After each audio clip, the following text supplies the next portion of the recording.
A religião, ela só existe por causa dessa demanda social. Medo, que a vida é finita, que vai morrer e que vai acabar tudo para elas. De pânico. Por isso é que a religião toma conta das mentes e do lado emocional de muitas pessoas. Ou é do cristianismo, ou islamismo, budismo, judaísmo, espiritismo, kardecismo. Nesse ponto fraco é que a religião entra. As mentes espertas dos líderes religiosos que usam a religião para ganhar dinheiro, para controlar as massas, mesmo que isso seja uma regra de controle mundial. A religião, ela conseguiu esse ponto fraco, nessa dúvida absurda, nessa lacuna que existe na consciência da maioria dos seres humanos.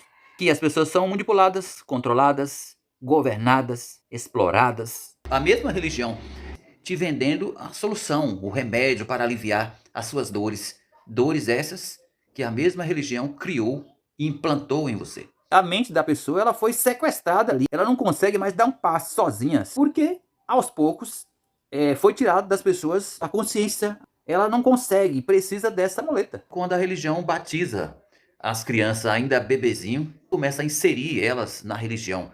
Vai implantar na cabeça das pessoas e na vida das pessoas uma consciência exatamente no ponto em que ela está aprendendo, está tomando noção e tomando consciência do que é o mundo. Vai ser difícil arrancar dessa pessoa isso que deram para ela.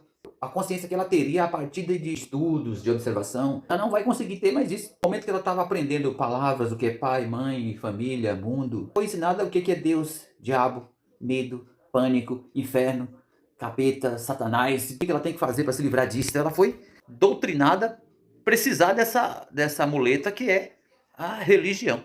Por outro lado, eu entendo que a religião é algo totalmente necessário. Depende da pessoa que está recebendo. Ela não consegue dar sentido à sua vida se não for através da religião. Não consegue ser boa se não tiver na igreja, dentro de uma doutrina religiosa. Porque ela por si só, ela não é genuinamente uma pessoa boa.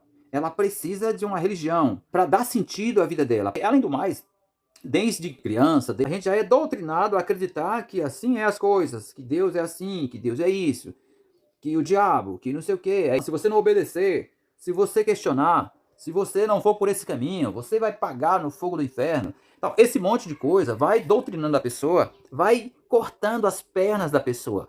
E ela fica ali totalmente dependente. É como se a pessoa não tivesse mais as pernas. A pessoa já não consegue mais andar sem aquela muleta que deram para ela.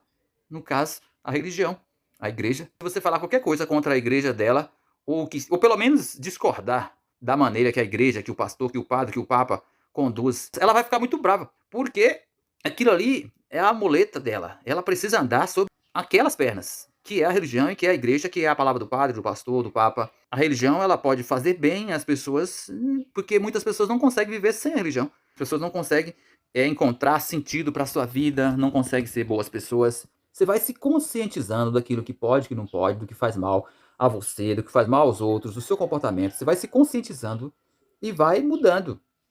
Talvez essa seja a centelha de Deus nas pessoas, essa força extrema que rege tudo, que comanda tudo. Não estou dizendo Deus, esse ser que um prega de um jeito e outro prega de outro, que uma religião diz que é assim, assado, e outro diz que é por ali, e que se não for o que o padre falou não vale, e se não for do jeito que o fulano lá diz, não é isso. Eu não estou falando desse Deus aí, que as pessoas, cada um molda a sua própria compreensão. Estou falando do Deus, a força sobrenatural, a força extrema que rege tudo. O inexplicável, né? Tem gente que não consegue florescer essa centelha de Deus dentro de si, que é a consciência, que é se conscientizar cada vez mais do que pode, do que não pode, do que é certo, do que é errado, do que é a moral universal. Não consegue ter consciência de nada se não for uma religião. Então, para essas pessoas, elas precisam de religião. Tem que ter religião mesmo. Elas têm que passar rezando dezenas e dezenas de contas de rosário. Senão elas não conseguem, porque elas não têm consciência fora da religião. Elas não são pessoas conscientes e boas fora da religião. Só na religião. Para você que morre de medo de heresia, nossa, eu tô com medo, será que eu não tô sendo um herege? Isso daí é coisa de um grupo que quer monopolizar o que eles chamam de verdade. Ou seja, eles entraram em consenso ou concílio? Entraram em consenso do que é a verdade. Aí, para eles, essa é a verdade, na teologia deles. O surfismo que eles fizeram para chegar a essa conclusão de que isso é verdade. A verdade deles. E caso você não fique de bico calado, aceitando tudo, sendo controlado, doutrinado, aí, se você não aceitar ou tiver qualquer pensamento ou visão diferente, que você está cometendo heresia. Pra cima de Moá, né? E isso daqui não é só um livro. Ou é só um livro. É uma boa literatura. Definitivamente os cristãos vão dizer que a Bíblia não é só uma literatura. Não é assim. Você está com desrespeito com aquilo que é sagrado. Porque um livro, por exemplo, uma obra, um texto, você tem que analisar o seguinte: quem escreveu? Quando escreveram? Para quem escreveram? Qual a motivação que o escritor teve para escrever, no caso, a Bíblia? Qual era a motivação do autor? Isso para cada livro. Cartas de Paulo, Evangelho de Mateus, Marcos, Lucas, João, Atos dos Apóstolos, de Gênesis, Apocalipse. Quem escreveu? Quando escreveram? Para quem escreveram? E qual a motivação pela qual os escritores escreveram determinado livro? Isso é um critério metodológico para você analisar qualquer texto. O apóstolo Paulo, por exemplo, onde ele viveu, ele servia a quem, ele fazia o quê, ideologicamente, como ele pensava, como ele vivia, o que ele fazia, no que ele acreditava. Estou tirando fé, espiritualidade, estou tirando novo nascimento, transformação psicológica ou espiritual. Muitas vezes as pessoas escrevem coisas sob o efeito de um delírio, por exemplo, um problema psicológico, uma esquizofrenia. Enfim, para quem escreveu é uma coisa. Quando as pessoas leem, é totalmente diferente. Quando você lê, por exemplo, pensamentos e textos que têm essas características, quando você lê com apenas um olhar de literatura, é uma coisa. Quando você lê com olhar e com paixão de cristianismo mesmo, quando você lê totalmente com a visão totalmente doutrinada para isso, aí você enxerga outra coisa. Talvez seja muito pior você analisar a Bíblia do ponto de vista de fé e crença do que você analisar a Bíblia num contexto de literatura, por exemplo. Muitas vezes você vai encontrar muitos textos na Bíblia que está ali apenas como um contexto de literatura da época. E é por isso que muitas pessoas atribuem a Deus diversas atrocidades, bizarrices, guerras, escravidão, misoginia, um monte de coisas na Bíblia. E as pessoas atribuem a Deus como se Deus tivesse mandado escrever. Não estou dizendo que sim nem que não. Só estou dizendo que se você lê a Bíblia com um olhar de literatura, de que ela é uma literatura, talvez seja até mais saudável do que você ler sempre com um olhar de religião. De que aquilo ali é a verdade absoluta e tal. Que é o seguinte, para você para você validar uma fonte, seja ela qual for a fonte, para você validar uma fonte como verdade ou como verdadeira, você precisa do cruzamento de dados de outra fonte totalmente independente dessa que você se refere. Você não pode, por exemplo, pegar uma fonte e dizer que ela é verdade baseando nela mesma. Não tem como, né? Você pega uma fonte literária, uma literatura, um texto, e você diz isso aqui é verdade, mas qual a base, qual o confronto que você tem para provar que isso é verdade? Ela própria? Como assim? Não tem como você provar que algo é verdade, é verdadeiro, é genuíno, é incontestável, confirmando e confrontando a informação que contém nela mesmo, porque isso não é um confronto. É como se eu falasse que eu sou o rei, e pronto, eu falei, e como é que eu vou provar isso? Eu falei. Eu falei que eu sou o rei, e pronto.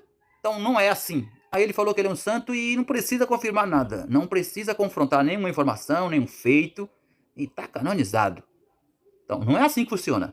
Para uma fonte ser comprovada como verdadeira e não mais contestada, você precisa cruzar a fonte, essa fonte, as informações dessa fonte com a outra fonte totalmente independente. E as duas têm que casar. O que hoje é religião, no passado já foi mito. Tudo isso que as pessoas chamam de religião, aquela coisa que você não consegue viver sem nem abrir mão. O que hoje é, antes não era. Um dia, talvez tudo isso que é crença, que é religião, que as pessoas acreditam tanto, um dia pode ser contado apenas como um mito. Porém, isso só vai acontecer quando essas pessoas que servem, que acreditam, que têm fé na religião, não existir mais. Aí um dia, séculos e séculos, gerações e gerações depois, quando essa história for contada, ela pode virar apenas mito. Do mesmo jeito que o que antes era apenas mito, foi se moldando e adaptando e colocando coisas, e hoje em dia é religião. De como as coisas mudam com as narrativas criadas.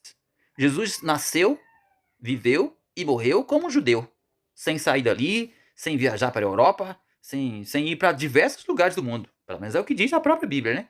E os historiadores. Jesus nasceu, viveu e morreu como um judeu.